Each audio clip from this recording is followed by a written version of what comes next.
క్రీస్తునందు మీకు శుభోదయం. దేవుడి గురించి ఒక్క సంగతి మనం చెప్పాలంటే, ఆయన మనల్ని ఎప్పుడూ కూడా బాధపెట్టడు. మనల్ని ఎప్పుడూ ఆయాసపరచడు. మనకు ఏ అన్యాయము చేయడు. అయితే మరి ఎందుకు మనము అన్యాయములో ఉన్నామని అనుకుంటూ ఉంటాం? ఎందుకు ఆయాసపడుతూ ఉంటామంటే దానికి కారణము మన పాపమే. ఇంకా చెప్పాలంటే కొన్ని సందర్భాల్లో మన కలవరాలు కూడా ఇందుకు కారణమే.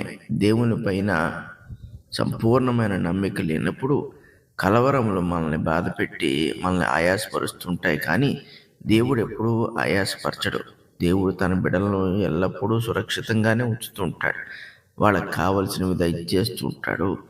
వాళ్ళను నిత్యజీవపు మార్గమును నడిపిస్తూ ఉంటాడు. వాళ్ళ కొరకు ఆయన ఏర్పాటు చేసింది భూమి మీద కనబడుచున్నవి కాదు. ఆయన ఏర్పాటు చేసినవన్నీ కూడా పరలోకమందున్నవి. అక్కడకు మనము చేరి వాటిని పొందాలనే ఆశతో మనను ప్రేమించి నడిపిస్తూ ఉంటాడు. కాబట్టి ఆయన వాటి కొరకే మనల్ని ఎప్పుడూ కూడా ఆయాసపరచడు. ఆయాసపడువాడు ఎప్పుడూ కూడా ప్రయాణము చేయలేడు. ఇది దేవునికి బాగా తెలుసు. కాబట్టి ఆయన తన ప్రజలను ఎప్పుడూ కూడా బాధించడు. దేవుడు తన ప్రజలు సంతోషముగా ఉండాలనుకునేవాడే. అందుకే భూమి మీద కూడా వారికి సంతోషాన్ని అలాగే సానుకూలతను దయచేస్తూ ఉంటాడు. దేవుడు మనకి ఏదైనా చేసి ఉంటే అది మేలు మాత్రమే. అది కేవలము మనల్ని మానవులుగా జన్మించడం మాత్రమే కాదు, కానీ మానవులుగా జన్మించి అపరాధములు చేస్తున్న మనందరినీ కూడా తన కుమారుని యొక్క రక్తం ద్వారా పరిశుద్ధపరిచి దేవుడు తన యొద్దకు చేర్చుకుంటున్నాడు. ఇట్టి పరిశుద్ధతను మనకు అనుగ్రహించట్లో దేవుడు ఎటువంటి అన్యాయం మనకు చేయలేదు, మనను ఆయాసపరచలేదు. నమ్మిన ప్రతి వాడు కూడా ఆయన యొద్దకు వచ్చినట్లు దేవుడు మనకి మార్గమును సరళము చేసి ఉన్నాడు. ఎక్కడ ఆయాసమున్నదో దేవుడు అక్కడ మనకు సహాయముగా నిలిచి ఉండి మనల్ని ఆదుకున్నాడు, కానీ మనలను ఇబ్బంది పెట్టిన వాడు కాదు. ఇటువంటి గొప్ప దేవుడు, ప్రేమ కలిగి దానిని వ్యక్తపరిచిన దేవుడు మన విషయంలో ఎంత మాత్రము చింతించిన వాడిగా ఉండకూడదు.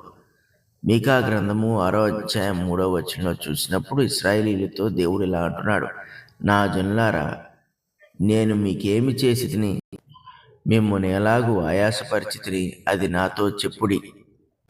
ఇటువంటి మాటలు దేవుడు మనతో మాట్లాడకుండా లేక మన విషయంలో ఆలోచన చేయకుండా ఉండేటట్లుగా మనము చేసుకోగలగాలి.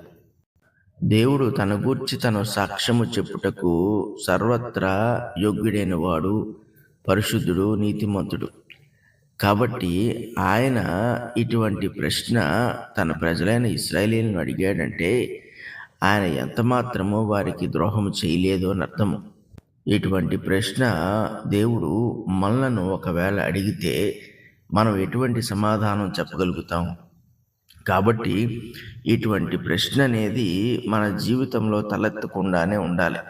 ఆ రీతిగానే మనము దేవుణ్ణి గ్రహించి అర్థం చేసుకోవాలి. ఆయన చేసిన మేళ్లను, ఉపకారములను మనకు అనుగ్రహించిన నిత్య జీవం విషయంలో మనం ఎల్లప్పుడూ ఆయనకు కృతజ్ఞత కలిగి ఉండాలి. కృతజ్ఞతాభావంతో మనం భూమి మీద ఆయన కొరకు జీవిస్తూ ఉండాలి. ఎప్పుడైతే మనము దేవుని యొక్క మేలును మర్చిపోయామో అప్పుడు మనము దేవునికి దూరం అయిపోతూ ఉంటాం. అసలు దేవుణ్ణి బాధ పెట్టువారముగాను, దేవుణ్ణి ఆయాస పెట్టువారముగాను మనం ఉన్నాము అంటే మనము ఇప్పటికే దేవుని యొక్క గొప్ప ప్రేమను, త్యాగమును నిర్లక్ష్యము చేసి ఉన్నామని అర్థము. అది మన ప్రవర్తనలో, మాటల్లో, మన జీవిత విధానాల్లో, లోక సంబంధమైన వాటి మీద మన మనస్సును త్రిప్పుకోవటంలో బయటపడుతూ ఉంటుంది. ఇశ్రాయేలును దేవుడు ఎన్నుకున్నప్పుడు 2 సంగతులు వాళ్ళకి చేయకూడదని అనుకున్నాడు. 1 వారికి అన్యాయము, 2 వారిని ఆయాసపరచడము. ఈ రెండింటినీ దూరం చేస్తూనే దేవుడు వాళ్ళకి అన్నీ దయచేయగలిగాడు. కాబట్టి వాళ్ళని ఐగుప్తు నుంచి బయటికి తీసుకొచ్చాడు, అరణ్యంలో నడిపించాడు, కనానును అనుగ్రహించాడు, వాళ్లకు అనేకమైన వసతులను కలిగించాడు, అనేకమైన అవకాశాలను వాళ్ళకి ఇచ్చాడు, ఎన్నోసార్లు వాళ్ళని క్షమించాడు. ఇవన్నీ జరిగినాయి. ఇప్పుడు కూడా క్రీస్తు ద్వారా మరింత ఎక్కువైన ప్రేమను దేవుడు మన పట్ల చూపించుచున్నాడు. కాబట్టి 2 కారణములను బట్టి మనల్ని యేసుక్రీస్తు ద్వారా ఆయన ఎన్నిక చేసుకున్నాడు. ఒకటి, మనకు అన్యాయము చేయకూడదని, జరగకూడదని.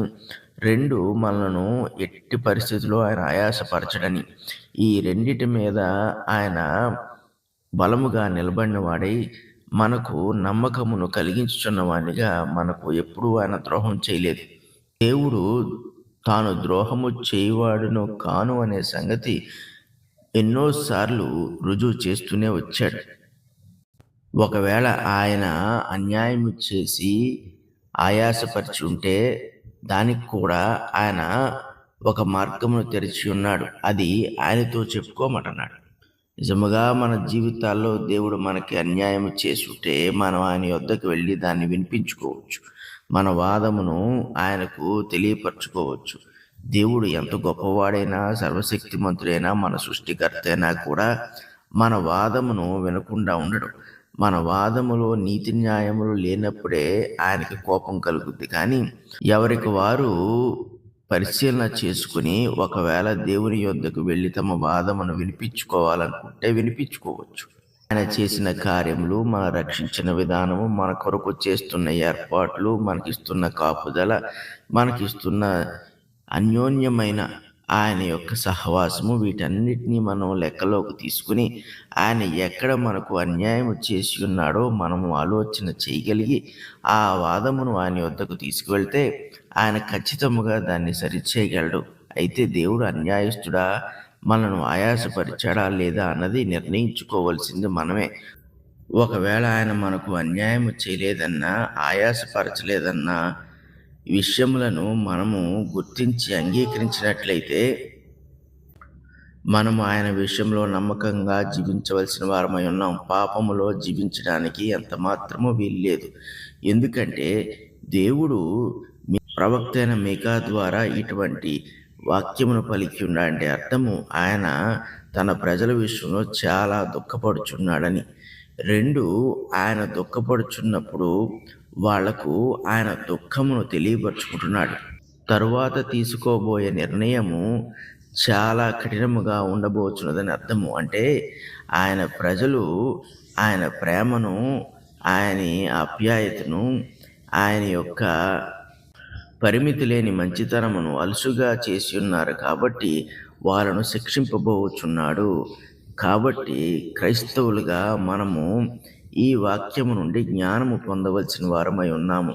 మనను దేవుడు ఆయాసపరచలేదు, మనకు ఆయన అన్యాయము చేయలేదు. అయినను మనం అపరాధములలో జీవించుచున్న ఎడల దేవుడు మన విషయంలో ఇటువంటి ప్రశ్నను కలిగి ఉన్నాడంటే ఉగ్రతకు మనము సిద్ధపడవలసిందే. ఆయన ఉగ్రతలో ఎవడు సజీవునిగా నిలిచి ఉండగలడు? పరిశుద్ధులకు తండ్రి, కృపగల దేవ, మీకు స్తుతులు స్తోత్రాలు. నాయన, నీ హెచ్చరికల ద్వారా నీ ప్రేమను, నీ మంచితనమును, నీవు మమ్మల్ని ఎంతగా ప్రేమించి ఉన్నావో, ఆదరించి ఉన్నావో మాకు జ్ఞాపకము చేయొచ్చు.